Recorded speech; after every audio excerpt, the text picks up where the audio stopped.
Assalamualaikum warahmatullahi wabarakatuh.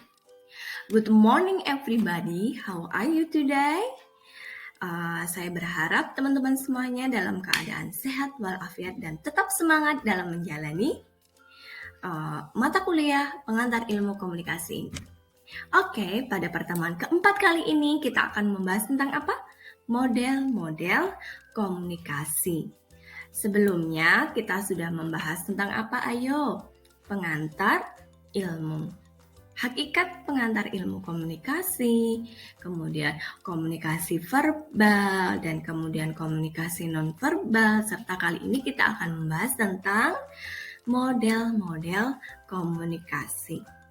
Nah, kira-kira seberapa jauh sih, seberapa besar kita mempelajari model-model komunikasi ini dalam kehidupan kita sehari-hari, dan seberapa pengaruhnya ketika kita mempelajari model-model komunikasi ini untuk memahamkan kita tentang dunia komunikasi yang cakupannya lebih luas lagi.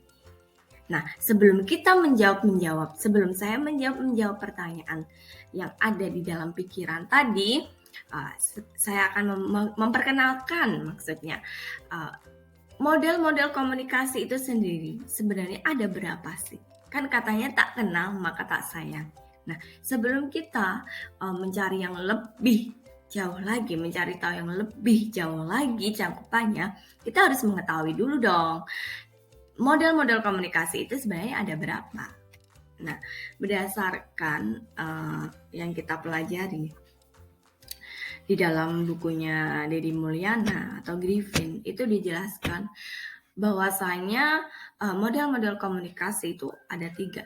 Yang pertama, model analisis dasar komunikasi. Yang kedua, model proses komunikasi. Dan yang ketiga adalah model komunikasi partisipasi. Nah, dari ketiga model tersebut tentu selain dari kata atau kalimatnya itu sudah memiliki perbedaan yang sangat jauh. Artinya apa? Dari ketiga model ini, dari masing-masing ketiga model ini ada itu karena adanya suatu perkembangan. Tidak melulu itu barengan atau sama, itu bukan ya teman-teman semuanya. Jadi yang pertama itu kan model analisis dasar komunikasi. Artinya apa? Dasar. Dia itu adalah model yang sangat klasik ya. Pertama, modelnya seperti itu, mendasar. Kemudian yang kedua, berkembanglah menjadi model proses. Jadi kalau analisis dasar itu mungkin cukup A, B, dan C ya.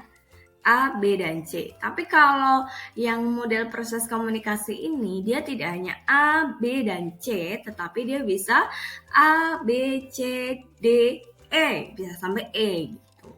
Kemudian yang ketiga, itu ada model komunikasi partisipasi. Ketika kita melihat makna dari partisipasi itu sendiri, itu sangat luas ya.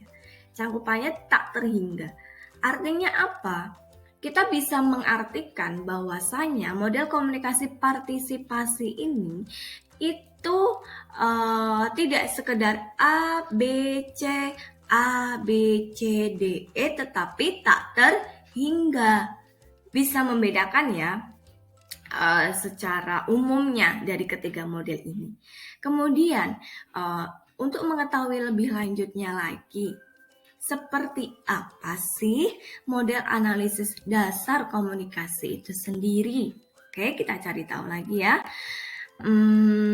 Nah, seperti ini. Model analisis dasar komunikasi. Ternyata yang melopori model analisis dasar ini itu adalah Aristoteles.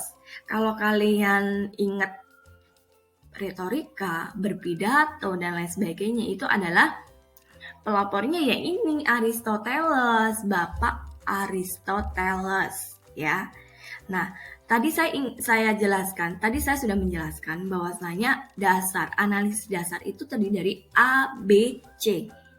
A ini maksudnya apa? Speaker. Speaker itu siapa? Pesan yang kemudian speech disampaikan oleh speaker itu siapa? Komunikator. Komunikator menyampaikan pesan speech kepada audiens. Siapa itu audiens? Bisa peserta maupun audiens lain. Kalau saat ini, misal ini, saya sebagai speaker atau komunikator menyampaikan pesan, menyampaikan mata kuliah model-model komunikasi ini kepada teman-teman semuanya. Teman-teman semuanya ini sebagai audiens. Jadi hanya membutuhkan 3 saja itu udah cukup. Itu udah dikatakan sebagai model komunikasi menurut siapa? Aristoteles. Gitu ya. Nah, ternyata model analisis dasar ini adalah sebagai model dasar yang cukup membutuhkan 3 unsur. Dia disebut sebagai model klasik. Dan ingat, belum menempatkan unsur media. Jadi di dalam analisis dasar ini itu tidak ada medianya, belum mengenal media, maksudnya belum mengenal media. Dan yang terakhir, dia hanya mengandalkan sebuah keterampilan dalam retorika atau dalam berbicara. Nah, ada yang mau ditanyakan? Jika tidak ada, saya lanjutkan terlebih dahulu. Yang kedua itu adalah model analisis, maksudnya bukan analisis, yaitu model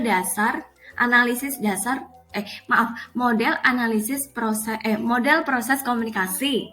Maaf ya. Model proses komunikasi tadi saya sudah menjelaskan kalau di analisis dasar kita cukup membutuhkan 3 unsur. Nah, kalau di proses komunikasi kita membutuhkan 5 unsur. Siapakah itu 5 unsur? First, komunikator, kedua pesan, ketiga komunikan atau audiens, yang keempat media, dan yang kelima effect atau feedback. Lengkap ya. Jadi dalam perkembangan proses komunikasi, model proses komunikasi ini, dia itu lebih lengkap cangkupannya. Dia tidak hanya sebatas saya menyampaikan pesan kepada kalian semuanya, kepada teman-teman semua, tetapi saya menyampaikan pesan kepada teman-teman semua itu melalui apa? Media. Medianya apa? Ya ini tadi.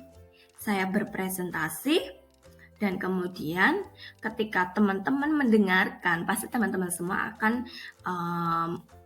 terpengaruh, ya kan?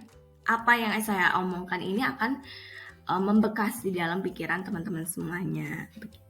Nah, model proses komunikasi ini itu dipelopori oleh Laswell pada tahun 1948. Kemudian dalam model proses komunikasi ini itu selalu mempunyai efek dan pengaruh, ya, selalu berefek dan berpengaruh. Nah, model proses komunikasi ini itu yang selalu digunakan di dalam setiap berkomunikasi, baik itu baik itu intra maupun sampai lingkupnya lembaga, seperti itu teman-teman. Nah, berhubung waktunya ini sudah sudah habis, dan sebenarnya masih ada satu model komunikasi lagi, kita bisa bahas di pertemuan yang akan mendatang. Kira-kira sampai sini dulu ya teman-teman. Kurang lebihnya saya mohon maaf. Jika ada yang ingin dipertanyakan, kita beralih diskusi di grup WhatsApp ya. Sekian dari saya. Wassalamualaikum warahmatullahi wabarakatuh.